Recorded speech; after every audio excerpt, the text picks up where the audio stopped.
About self-criticism, you said? Right. Self-criticism is a necessity. And self-criticism is the mark of the master. The mark of the master is never to be complacent and never to get laid back. He scores 50 points and he says, I have to practice harder, I have to work harder, I have to do better.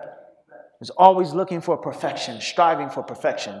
And the moment you become complacent is when the shaitan creeps up on you. And pride can creep up on you. And conceit can creep up on you. And if not, at best, you just won't strive for perfection. Inna Allah kataba al-ihsana ala kulli shay.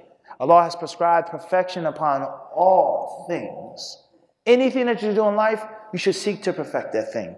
And one of the easiest and fastest ways of getting to that level of perfection is self-criticism before someone else criticizes you.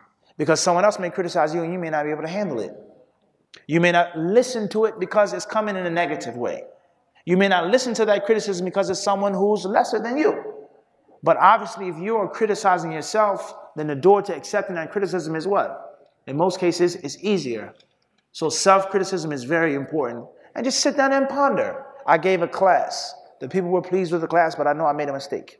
Or I know I had another ayah that I wanted to mention. Or I could have given more time. Or I could have said it in a simpler way. Sit down and evaluate it.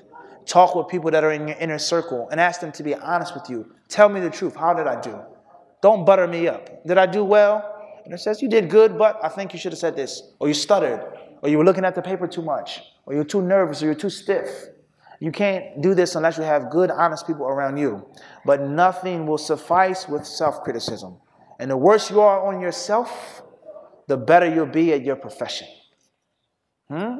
And Allah Azza wa Jalla, self-criticism is a major manifestation of humility. And it's a major insurance plan against ghurur wal-ujb, conceit and thinking that you're something, thinking that you got it. So yeah, self-criticism is extremely important to the student of knowledge. It's extremely important. And Allah knows best. That's in brief.